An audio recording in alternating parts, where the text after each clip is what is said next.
Salut tout le monde. Aujourd'hui, ce sera pour une analyse du combat entre Matt Frevola et le français Fares Ziam qui se déroulera à l'UFC Paris le 28 septembre 2024. Frevola a pu monter une grosse propagande en France à cause de son combat face à Benoît Saint-Denis. Il avait bien sûr demandé un nom français pour ce combat à Paris, pour avoir tout le public français de son côté, parce qu'il a visiblement beaucoup de fans en France. Mais comme l'UFC est toujours pleine de surprises, ils lui ont donné un français en Fares Ziam. Donc, qu'est-ce que je pense de ce combat? Plus je m'informais sur ce que je pense de ce combat, c'est que ce sont un combat très intéressant. C'est vraiment un choc entre deux styles différents. On a d'un côté Frevola qui est vraiment là pour, comme dirait l'autre, éteindre. Il est vraiment très agressif. Et on a d'un autre côté Fares qui est plutôt technique. Plutôt technique, c'est à prendre des pincettes. Mais je dirais plutôt que Fares Ziam, de mon point de vue, il a beaucoup de choses sur lesquelles, s'il progresse sur ces différents plans, il pourrait devenir très fort. Et des fois, on voit à certains moments des éclairs de génie dans son striking ou dans sa technique. Donc, sans plus attendre, je vais commencer avec Fares Ziam. Fares Ziam est surtout un striker. C'est vraiment la base de tout ce qu'il fait. C'est vraiment son style, mais en tant que striker, il est aussi un striker qui aime contrer. Souvent, je trouve personnellement qu'il fait son meilleur travail quand il est, quand il est au centre de l'octogone, où il est un peu proche de la ligne noire. Mais quand il est dos à la cage, ça devient souvent très compliqué pour lui. Et je pense que ça pourrait s'améliorer avec le temps s'il travaille ou s'il progresse avec le temps sur son mouvement dans la cage. Parce qu'à certains moments, on a l'impression qu'il n'est pas conscient d'où est-ce que se trouve la cage et il s'écrase en fait dans la cage en bougeant. Et bon, moi personnellement, ça reste mon avis. Moi personnellement, je pense que ça lui arrive souvent parce qu'il décide en fait de bouger latéralement uniquement après la ligne noire. Parce que quand on regarde l'octogone, dans l'octogone, avant la cage, il y a une ligne noire. Souvent, on dira que tu es dos à la cage quand tu es derrière cette ligne noire. Donc, quand tu ne veux pas te retrouver dos à la cage, tu dois implémenter ton système ou tes méthodes de contre avant d'être sur cette ligne noire. Ou dès que tu es sur la ligne noire, tu dois commencer par soit bouger latéralement, soit tu dois devenir un peu plus agressif pour décourager en fait ton adversaire d'avancer. Et j'ai l'impression que dans le mouvement de Fares Ziam, j'ai l'impression qu'il est un peu surpris par la cage, où il décide en fait de bouger uniquement quand il est derrière cette ligne noire. Après, ça peut être juste son style ou ça peut être les consignes. Il peut y avoir plusieurs choses qui rentrent en compte. Mais moi, d'expérience de ce que j'ai vu, souvent les combattants qui arrivent à ne pas se faire acculer contre la cage, ils prennent action avant d'être derrière cette ligne noire, du moins en matière de striking.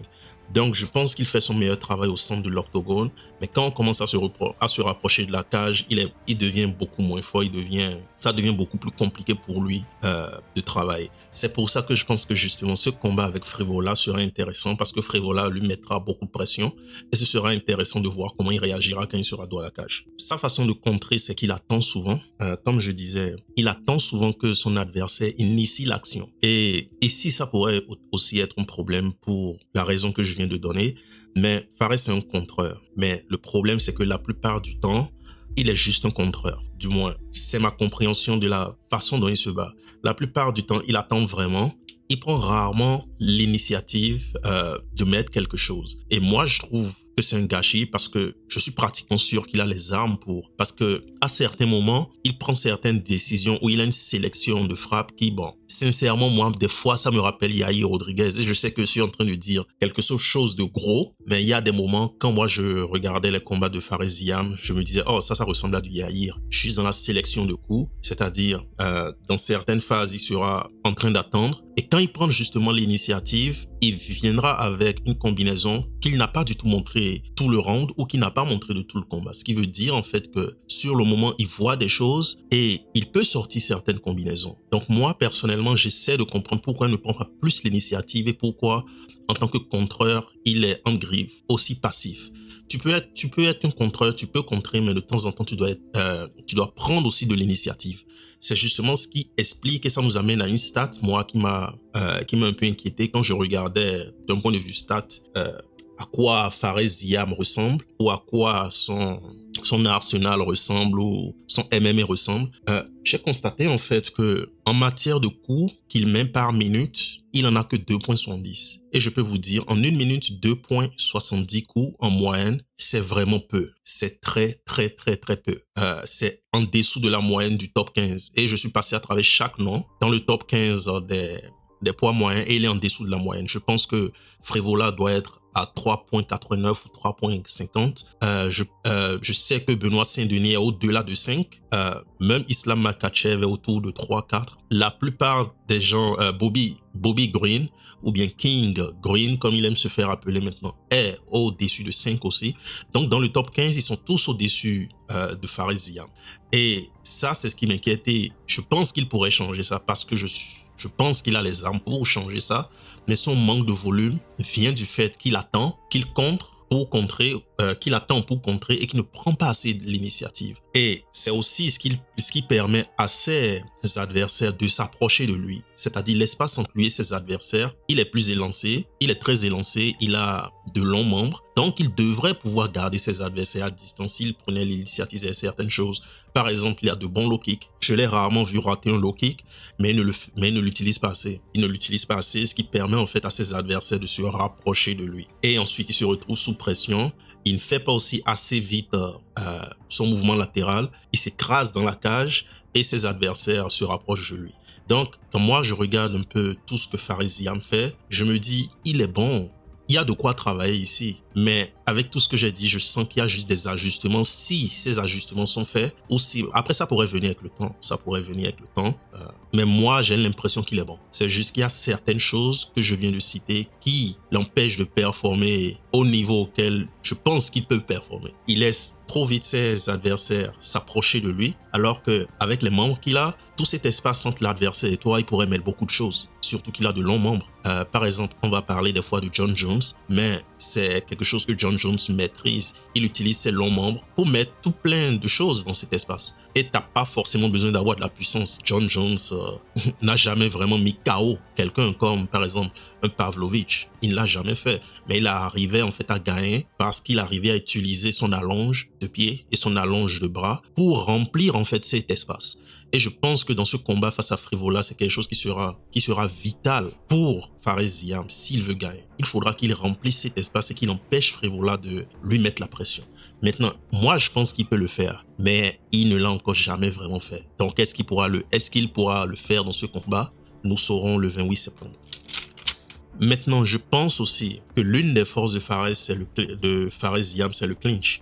Et je pense que c'est un avantage qu'il aura dans ce combat face à Frévola. Frévola a beaucoup souffert dans le clinch. Pour être sincère, Frévola a beaucoup souffert dans le clinch.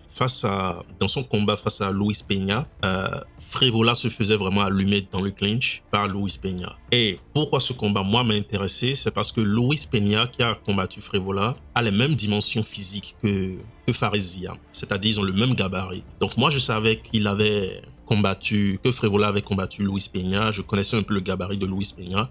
Et je me suis dit, oh, c'est similaire au gabarit de Fares Ziam. Donc je me suis dit, ça pourrait être intéressant de voir ce que Luis Peña, même si je sais que c'était en 2019, c'était quoi, il y a 5 ans, mais quand même, je me suis dit, ce serait intéressant de voir ce que Luis Peña avait à offrir dans ce combat. Et je suis allé voir, le clinch était un calvaire pour Frévola. Et quand on regarde le KO avec BSD, c'est quelque chose que BSD aussi a utilisé. C'est quelque chose que BSD aussi a utilisé. Donc, je me dis ici, Fares Ziam, il met de bons genoux dans certains de ses combats. Je pense qu'il a combattu un Polonais à l'UFC. Il lui a mis de bons genoux dans le clinch. Je ne l'ai pas aussi vu forcément rater les genoux dans le clinch. Peut-être contre la cage, je trouvais qu'il était un peu passif dans le clinch. Après, c'est juste mon avis. Je trouvais qu'il avait la possibilité. En fait, c'est ça. Quand je le regarde, je me dis, j'ai l'impression qu'il a la possibilité de faire beaucoup de choses qu'il ne fait pas. Et plus je regarde Fares Ziam, plus ça me frustrait un peu parce que je me disais, il y a tellement de choses que tu pourrais faire, je sens que tu as les compétences pour le faire, mais pourquoi tu ne les fais pas? Donc, mais tout ce que je dis, c'est plus un compliment par rapport à Fares Ziam. Je pense qu'avec le temps, avec le temps et l'expérience, bon, il a déjà assez d'expérience parce que je pense qu'il a 15 ou 16 combats de MMA, mais avec le temps, il va peut-être mettre en place, oui, il pourra imbriquer toutes ces pièces, mais il a beaucoup de potentiel de ce que moi je vois. Donc le clinch sera horrible pour Frevola si Fares décide de l'utiliser, c'est-à-dire clinch, genou, comme il a de longues jambes, peut-être des coudes ou bien des genoux en switch. Il y a plusieurs façons de le faire parce que Frevola avait vraiment du mal avec ça et il faudra que Fares Ziam en profite. Je pense que ce serait une bonne arme, c'est-à-dire quand Frevola va vraiment essayer de s'approcher, il faudra le clincher directement, ce qui peut être dangereux parce que Frevola est très agressif. Et on va parler de Frevola maintenant. Frevola, l'une des plus grosses armes de Frevola, c'est sa pression. C'est sa pression et c'est sa capacité à amener le chaos. Mais dans ce chaos, il encaisse beaucoup. Mais Frevola est très bon dans la pression. Surtout la première moitié du premier round, il est extrêmement dangereux. Dans certains de ses combats, il perd ensuite de régime et je pense que c'est vraiment dans ces moments que Fares Ziam pourrait en profiter. Il pourrait profiter de ça. Mais Frevola, les 2 ou les 3 premières minutes, il y a beaucoup de personnes qu'il peut éteindre. Et même quand on regarde son record, dans ses derniers combats, il a eu beaucoup de KO au premier round. Par exemple, je vois Genaro Valdez, il a mis KO au premier round. Othman Azaita, il a éteint au premier round. Drew Dober, KO au premier round. Ensuite, il a combattu BSD et il s'est mangé un KO. Donc, c'est vraiment... Frevola amène la guerre, il amène le KO, mais il peut aussi se manger un KO.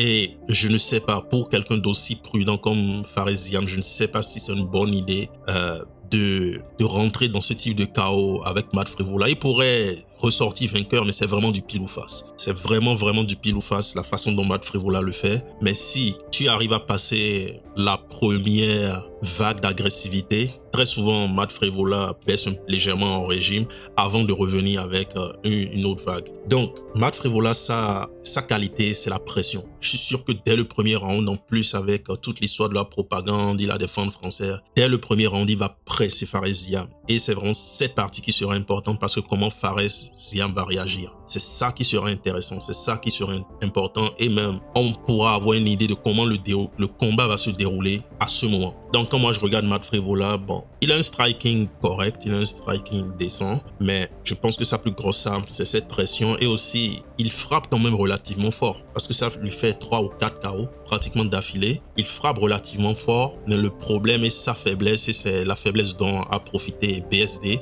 et Terence McKinney, c'est que pendant qu'il échange, il ne se protège pas forcément. Quand il sort des phases de clinch, il ne se protège pas forcément avec ses mains.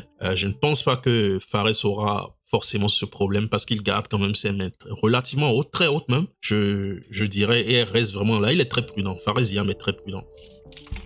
Frevola mettra la pression, il prendra aussi l'initiative des échanges. Il mettra aussi sûrement Fares Ziam sur le pied arrière. Il a un bon menton. Et concernant la lutte, je ne pense pas que Frevola viendra forcément pour lutter. C'est pour ça que je n'ai pas forcément parlé de la lutte parce que Fares Ziam, bon, il a relativement une bonne défense de lutte. Je dis relativement parce que quand je regarde son gabarit et je regarde d'autres divisions avec des combattants de son gabarit, il y a un niveau de défense de lutte beaucoup plus élevé qui peut être atteint. Je trouve que pour quelqu'un de très grand, Fares Ziam part quand même plutôt simplement au sol. Par exemple, Adesanya a, je pense, 77% de défense de lutte. Mais Fares Ziam a peut-être le même problème que Jalin Turner. Et aussi quand on regarde les différentes divisions, le niveau de technique est vraiment différent. C'est clair que dans les divisions plus légères, ils seront plus techniques dans tout ce qu'ils font comparé aux divisions plus élevées, ce qui peut expliquer le pourcentage qu'a Adesanya. Mais comme je dis, j'ai juste cette impression avec Fares Ziam qu'il y a beaucoup de choses qui pourraient vraiment devenir de gros problèmes s'ils sont améliorés. C'est juste ça, parce que par exemple dans ces combats, je trouvais qu'il passait aussi beaucoup trop de temps contre la cage et c'est ce qui l'empêche aussi de développer, de rentrer en fait dans son flow ou dans cet effet de vague pour qu'il déroule en fait son striking. J'ai aussi cette impression. Donc oui, pour Frevola, je parlais de Frevola mais je finis toujours sur Fares Ziam parce que j'étais vraiment intéressé par tout ce que je voyais dans ces combats. Donc pour Frivola, ce sera vraiment la pression. Maintenant, pour passer aux voies vers la victoire, pour Fares Ziam, je pense que c'est extrêmement vital pour lui qu'il soit conscient d'où est-ce qu'il se trouve dans la cage, parce que s'il se retrouve dans la cage, Frivola va vraiment l'acculer. Donc je pense que l'une de ses priorités, ce serait de ne pas se retrouver forcément droit à la cage ou du moins de faire du mieux qu'il peut. Peut-être commencer par bouger latéralement un peu plus tôt. Et deuxièmement, l'espace entre Frivola et lui, il faudra qu'il l'occupe. Parce que c'est simple, s'il agit purement comme un contreur et qu'il attend en fait Frivola, ce sera très compliqué à gérer. Parce que Frivola, quand il rentre en fait dans sa vague de coups, c'est vrai, il met vraiment tout sur la table. Et si tu as face à toi quelqu'un qui met tout sur la table, tu ne peux pas être prudent. Donc sinon tu vas te faire rouler dessus. C'est pour ça que son surnom est même le rouleau compresseur. Donc, pour empêcher Frivola de rentrer en fait dans cet état où il met une vague de coups et il est extrêmement agressif, il faudra vraiment le dissuader de démarrer. Et c'est pour ça, je pense que la voie vers la victoire pour Fares, ce serait vraiment son mouvement et l'espace ce qu'il mettra dans l'espace. Est-ce qu'il sera beaucoup plus actif avec les jabs? Est-ce qu'il sera beaucoup plus actif avec les low kicks? Est-ce qu'il va faire beaucoup plus de feintes? Qu'est-ce qu'il va mettre en fait dans cet espace entre les deux pour empêcher Frivola de démarrer?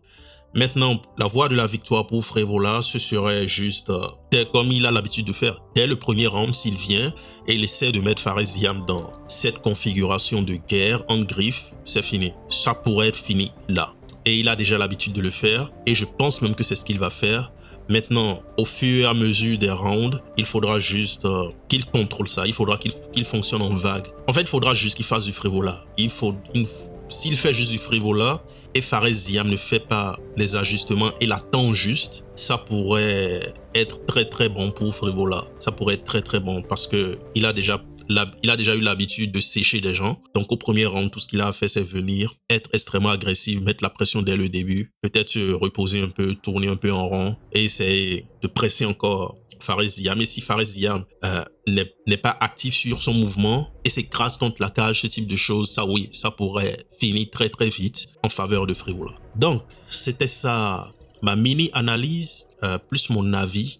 Comme d'habitude, j'ai donné les idées pêle-mêle. À chaque fois, je me dis je vais faire quelque chose de structuré, mais bon, juste la passion du MMA commence à m'animer. Je donne un peu les idées pêle-mêle. Donc, j'espère que vous avez apprécié la vidéo, que vous avez apprécié ma mini-analyse. C'était tout pour moi aujourd'hui. Abonnez-vous à la chaîne pour la faire grandir. Commentez, aimez, partagez avec vos amis. Et on se dit à la prochaine.